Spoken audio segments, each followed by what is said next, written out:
Dr. Judge Glock. Judge, welcome to the Show Me Institute podcast. I appreciate you joining us. And we were just talking about this before we started for a quick second, but we just did a podcast on housing with Brian Kaplan and heard some sort of super provocative ideas about how to make sure that every house prices go down in San Francisco and everyone has a place to live, which is to dramatically deregulate housing and get rid of zoning and that type of thing. But the course of that conversation, this sort of, side issue came up of homelessness and homeless encampments. And I was thinking about that, and your name popped up because you've done a lot of research and writing on this idea. And I feel like 10 years ago, so St. Louis has had homeless encampments, and we've struggled. We have our downtown streets are, unfortunately, people with drug addictions and mental health issues, and it makes the downtown in many parts of downtown unpleasant. And the downtown's already struggling. And then what to do? Do you break up these encampments? And so I guess what I really was curious to talk to you about today is what can we do about this? It seems new. Am I wrong? And what can be done to sort of address this very complicated issue? Yeah. So thanks, of course, for having me on. And your first impression and impulse that this is relatively new is correct. As I sometimes describe to people, if you knew American cities in the 1980s or 90s, even those cities that were very hard in their luck and in a very bad way, such as Washington, D.C., where I partially grew up, for all of their problems, they did not have pervasive street encampments. Nobody kind of in the mid-1980s thought even in a city that had become fairly lawless that you could set up a series of pup tents on a sidewalk and those would just exist there indefinitely.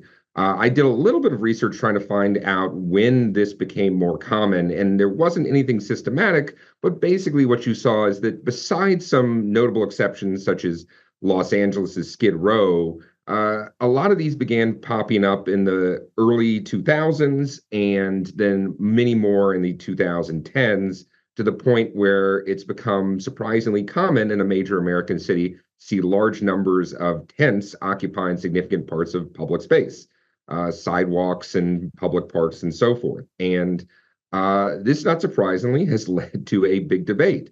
Part of my work has pointed out that as unpleasant as it may seem, enforcement of rules against public camping and sleeping and so forth is one factor that does help remove and alleviate the problems with these homeless encampments. Now, it is not the only factor, and there are many issues around homelessness, including the price of housing that you mentioned, discussed with Dr. Kaplan. But to my mind, there is no question that if cities refuse to take any action about public encampments or refuse to discourage them in their public spaces, they're going to see more of them.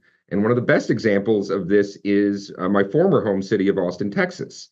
So in 2019, the city, by unanimous vote, agreed to legalize sleeping in public places and public sidewalks and so forth. And what you saw almost immediately within the next year was a 45% increase in unsheltered homelessness.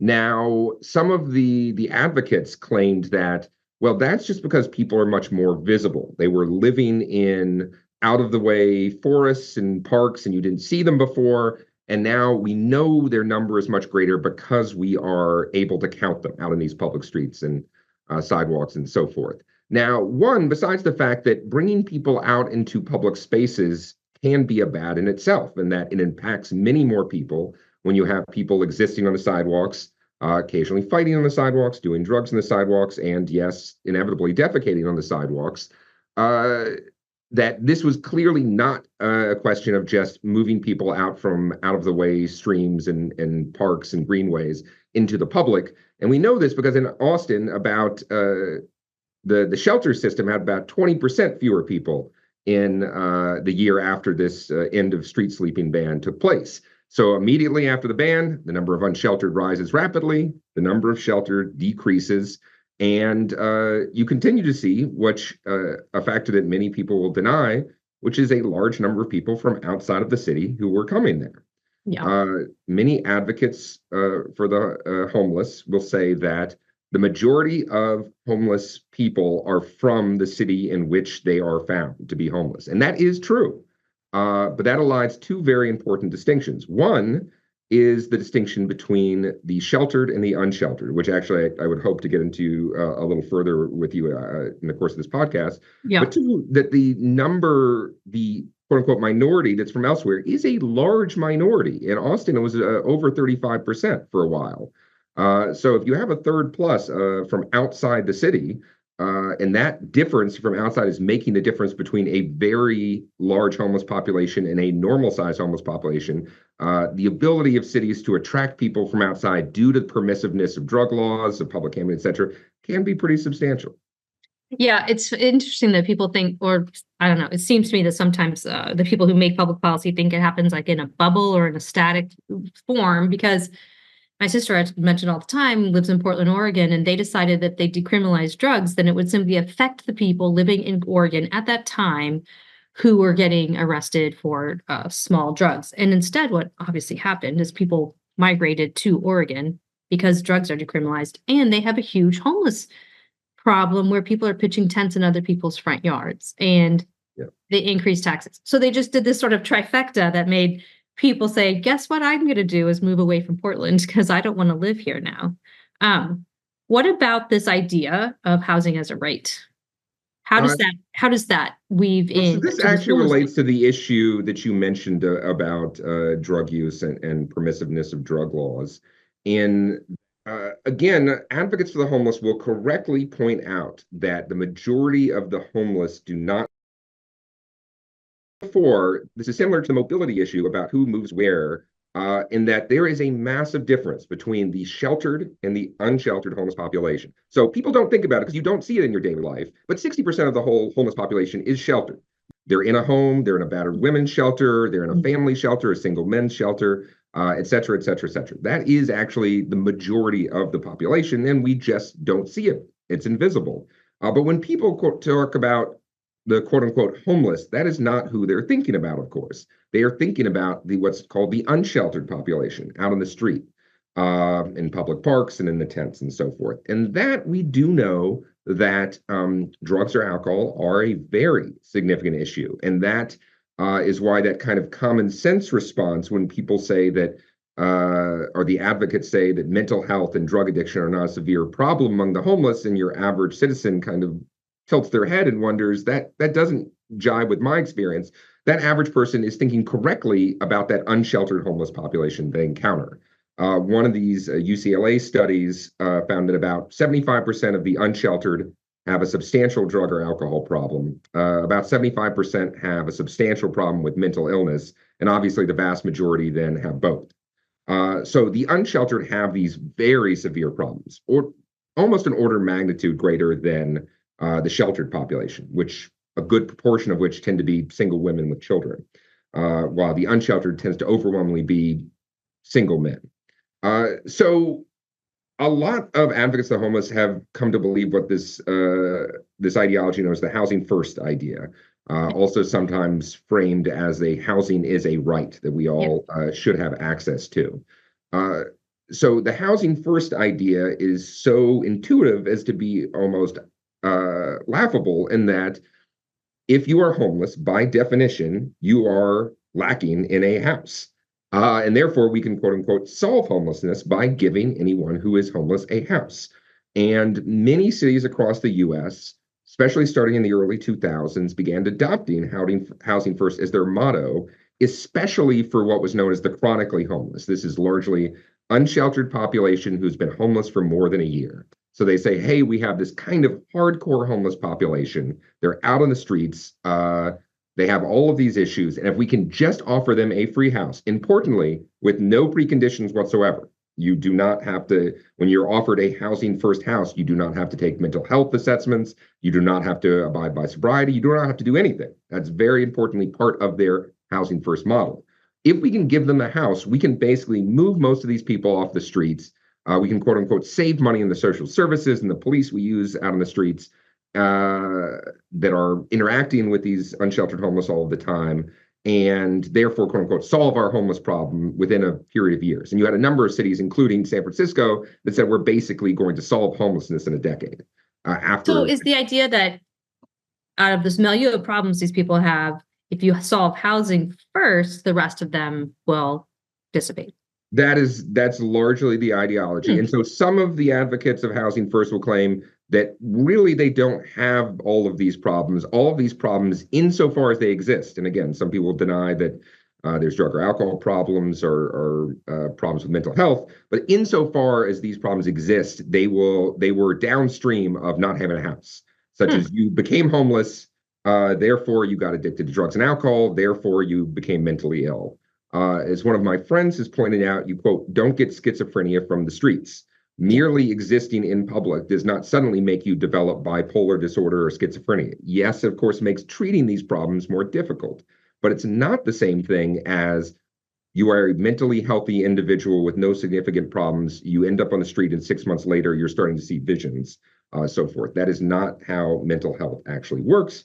And similarly for drug and alcohol addictions, when the same UCLA study looked at how many of these unsheltered people say drugs and alcohol were a factor in causing them to lose housing, it was the majority. It was the majority that said part of the reason I am no longer housed is because of my drug and alcohol problem.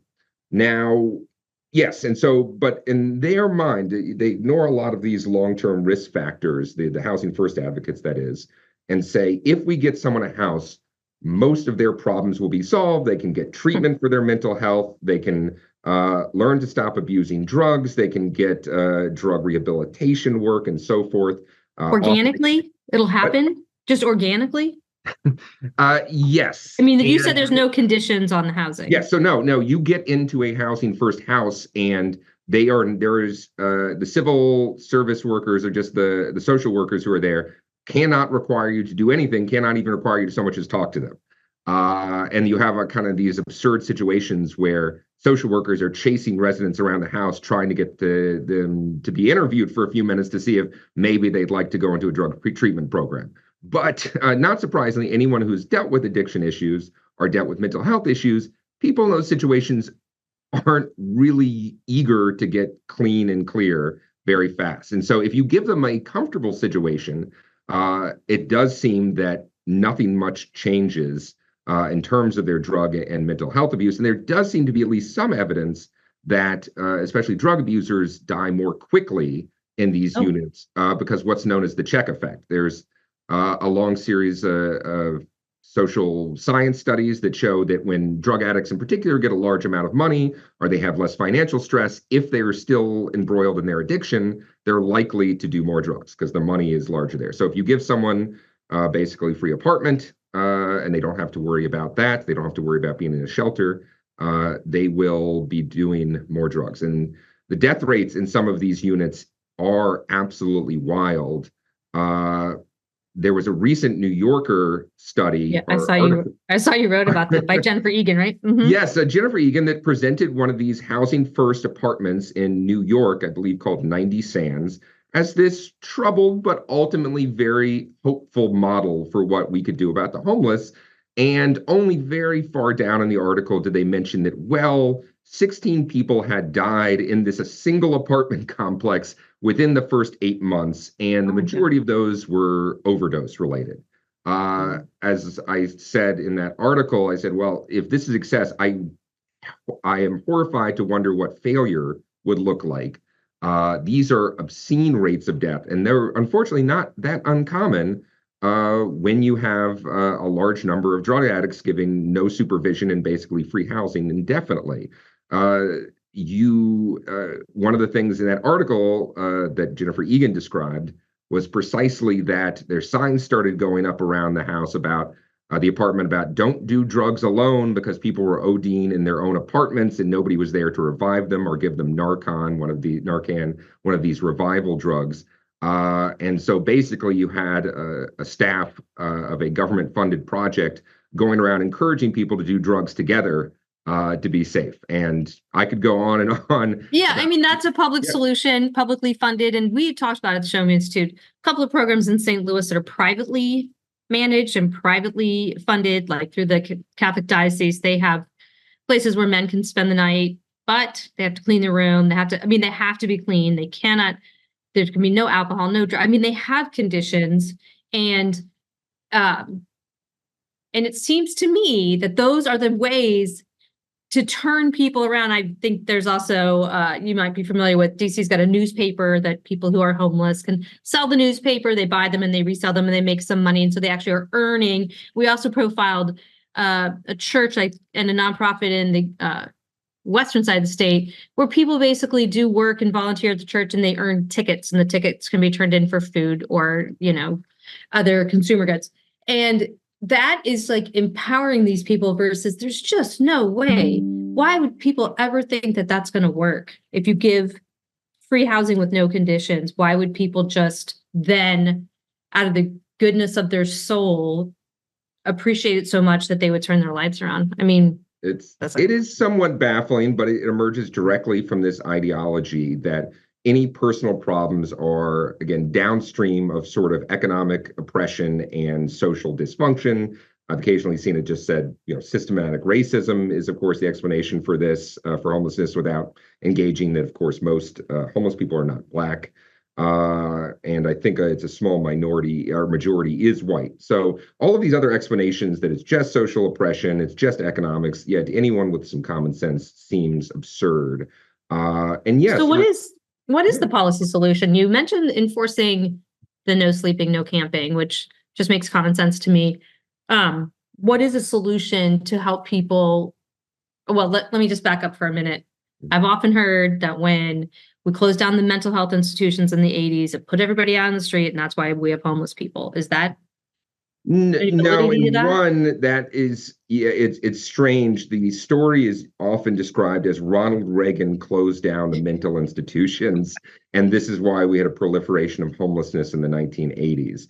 Not surprising, this is false. There is an issue that we need more mental institutions. The mental institution actually peaked in the mid 1950s at about 550,000 beds in America. Now it's around, I want to say 40,000. So we're at the 10th of the level of mental health inpatient beds, and our population is more than double. That is a bad situation for the severely mentally ill. It had nothing to do with, the only argument you could really make about Ronald Reagan is he signed a law as he governor of California that was part of this general movement to deinstitutionalization, but that was happening all over the country. So we do need more of those beds, and part of the homelessness is we don't have these long-term treatment facilities for the severely mentally ill. And for that group, you're largely talking about schizophrenics, bipolar, and to a lesser extent, people with severe depression, but mainly schizophrenic and bipolar.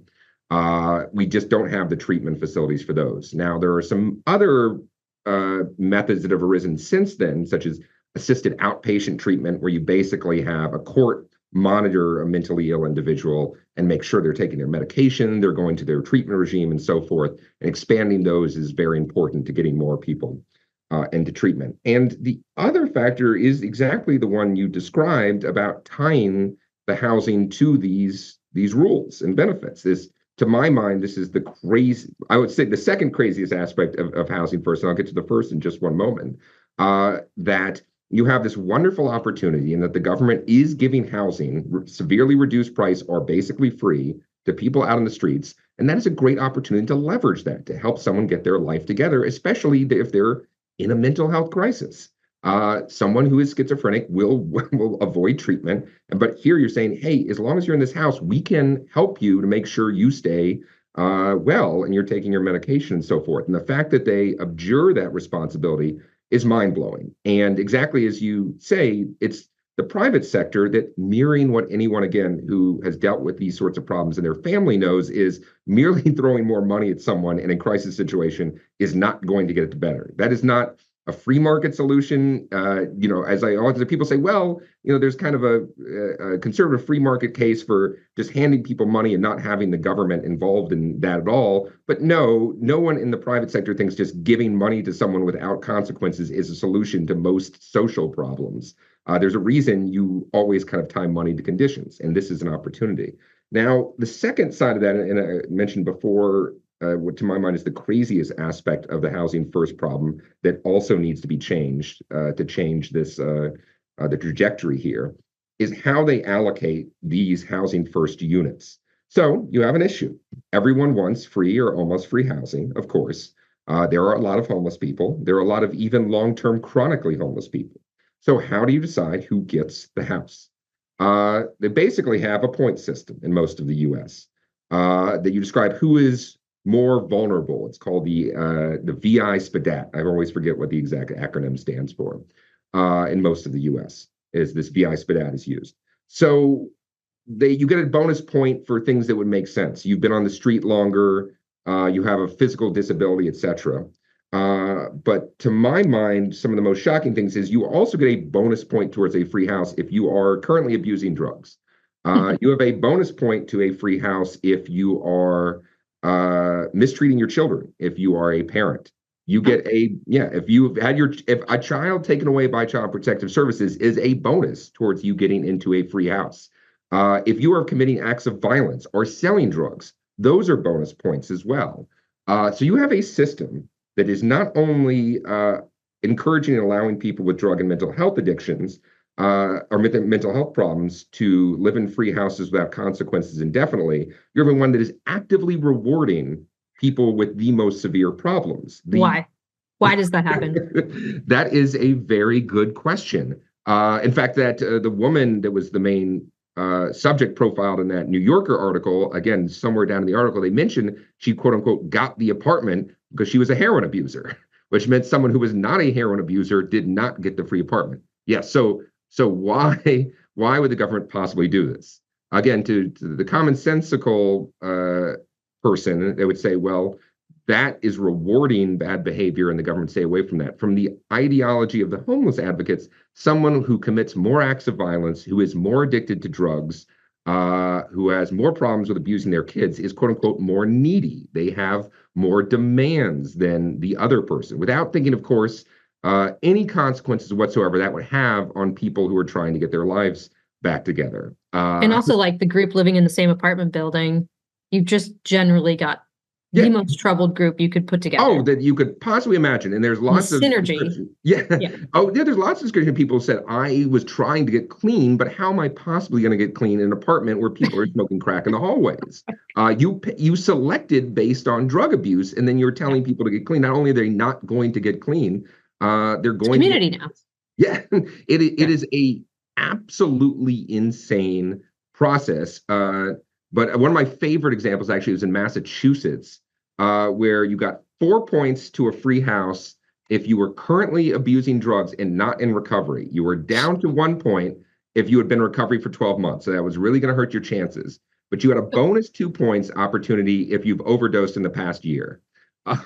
Literally telling people the way to get your life ahead and to move on is to overdose and continue to abuse drugs without treatment.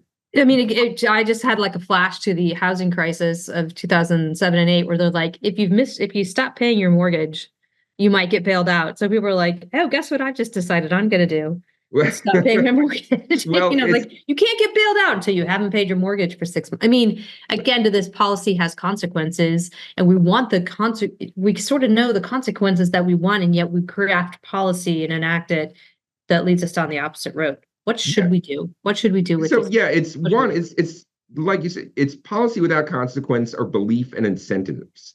Incentives matter. Someone with a more conservative viewpoint would say, like, you reward a certain behavior, you're going to get more of it. Right. If you're rewarding drug abuse and not taking your medication for your mental illness, which is a bonus for these housing first units awarded, you're going to get more of that sort of behavior. So yes, tying the housing into these sorts of recovery plans. In 2018, there was a bipartisan federal bill, the Communities Act, I believe, was called, that encouraged recovery housing, which is housing where people, often former addicts, get together. But there's a great model called the Oxford House, which brings former addicts together, usually a suburban style house, and help make sure that they are all encouraging each other to get clean. If you don't stay clean, you get out of the house. And this is a way for people to prop each other up on their road to recovery. This is a great, yes, this leads to a lot of dropouts, not surprisingly. So the advocates hate it because they say, hey, 80% of people don't finish the program.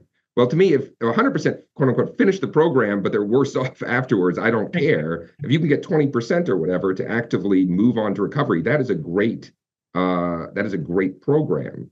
And a lot of those sort of models, importantly, getting the federal government out, because it's largely the federal government, including all of these insane programs, allowing a lot more of these Housing first, that's a federal push. it is an explicitly federal program that since 2013 has been more or less mandated at the federal level for local governments if they're going to receive federal funding. And so it is. Have any cities or states gotten it right? None has been great. And we've seen some places that have done better than others, though. A lot of the Housing First advocates cite Houston, for instance, as a city that has, quote unquote, built a lot of housing and done better on homelessness. But as I also point out, they actually haven't built that much more housing or that different than anywhere else in the United States in terms of the affordable subsidized housing for the homeless. They built a lot more market rate housing in general, the sort of things that Brian Kaplan talked about. Mm-hmm. And that's driven rents down, and that's definitely helped a lot. But they've also had what the mayor, Sylvester Turner, used to call a tough love approach about we are going to mandate that you get off the street into some sort of service program. Mayor Kevin Faulconer of San Diego, which for a while was the only California city to see active decreases in homelessness, had what he called a requirement to not just get off the streets, but to use the available services. We have an obligation to provide you services. You have an obligation to use them. And those sorts of things can make a difference. Now, none of them is going to be ideal, but a combination of focused on enforcement, clearing the streets with the ideal of not arresting people, but moving people into shelter and services, providing those shelter services with some sort of mandates in terms of sobriety, in terms of progress on some social goals, and attaching that to some real work on drug addiction and mental health. And you're going to get some of the way to kind of rolling back a lot of the unfortunate tendencies that have happened in the last 20 years in America. Did you ever write an article about homelessness and you put your name on it and you're about to hit publish and you're like, oh God, I'm going to sound so mean. I'm such a bad guy, because I think sometimes free market policies in general seem like they put people last. And that's because, as my colleague at the Cato Institute, Neil McCluskey, likes to say, everyone wants to be Santa Claus, but someone has to be the Grinch. But if the government is just passing out free housing, and if they're prioritizing the people who are doing the least to deserve it, that somehow seems nice. And then making requirements of people or trying to incentivize the behaviors that we know will improve their lives somehow seems mean. And I think it's oxymoronic. Yeah, it certainly is. And for whenever I write about the housing first stuff, I usually don't get that much pushback because the policy is just so patently absurd. And whenever you describe it to people, normal people, they're immediately horrified. I think that the kind of homeless activists have existed in a bubble for a while, and just they didn't talk to anyone outside of it. And no one outside of their little bubble realized that awarding people housing based on drug abuse was not a good idea. No one told them that that might come off strange in most of the country. When I talk about enforcement, yes, that's when I get the most pushback. But there's two things that I often tell people about that. Is one, on enforcement, I'm only as conservative as the median San Francisco voter, which actually voted for a street camping ban in 2016. The city never enforced it, of course, but the median voter in that city was for it. And in my previous hometown of Austin, Texas, I think a Democrat plus 50 county, an extremely left-wing county, you had a large majority also vote to reinstate that camping ban, as I said before. Yeah. So the idea that enforcement is sort of this fringe activity or like belief, this is squarely in sort of the 80% of Americans are for not allowing people to camp wherever they want, whenever they feel like it. And the other side of that is you just point to the absolutely disastrous effects here. So Los Angeles had a program, hard to remember, in 2006 called Safer Cities, where they tried to clean up their Skid Row. And what they saw is about a 50% reduction in homelessness, an equivalent reduction in homeless deaths, and just a general improvement in the area. An academic study found that there wasn't any spillovers to the other neighborhoods. So it didn't seem like they were just pushing the problem around. There was a Jamie Foxx movie, and I forget what it was called. It was The Violinist or something to that effect, filmed around 2013 on Skid Row. And the filmmakers said they had to junk up Skid Row to make it look like it did just 10 years ago. Nobody would have to do that today. You couldn't even film in the air anymore. You could film it downtown Hollywood. Yeah, anywhere. Yeah, because it's become a disaster again. And that's good. So after the city stopped enforcing those things, the number of homeless deaths quadrupled. You now have 2,000 homeless deaths on the streets of LA every year. You're picking up about 5 body bags off the street every single day. Wow. Now, it's tough to imagine what a less compassionate circumstance than that looks like, but that's what they're doing. And those who say, like, well, just allow people with severe mental illness and drug addictions to exist indefinitely in completely unmanageable public parks and sidewalks. That is obviously not a solution. And so when I keep pressing people on that, people do seem to warm up that this is maybe not the most hateful thing they've ever heard, but actually can be, and I think is the more compassionate solution here. I mean, in Oregon, for the record, is trying to roll back their decriminalization of drugs. I don't know how successful they're going to be. I think it's toothpaste in the tube and all of that. But, they're like, oh, did we go too far? Well, I don't know how much your listeners would follow this. So in the coming days, the Supreme Court should issue a ruling in this Grants Pass case, which is a case that came out of the Ninth Circuit Court of Appeals, which, not surprising, the Ninth Circuit was kind of singular and that no other circuit described anything like this, which said that basically no city in that circuit could enforce its camping and sleeping bans as long as they did not have sufficient shelter space for everybody in that city. And they did not count in those shelter spaces places that, say, had religious aspects, which is a lot of. And where's Grants Pass for the listeners? It is in Oregon. It is in the state of Oregon, and it's a small city that has had to deal with a lot of homeless population. So this Ninth Circuit made this blanket statement that somehow in the 8th Amendment to the Constitution that our founding fathers said you could not remove anybody from public parks or sidewalks. And what did you see? You saw an explosion in homelessness in the Ninth Circuit. There was about a quarter in the next 4 or 5 years. And the rest of the country was actually pretty stable. Most of the increase in homelessness has been in those West Coast states, and partially as a result of this Grants Pass case. So it looks like the Supreme Court is going to overturn that.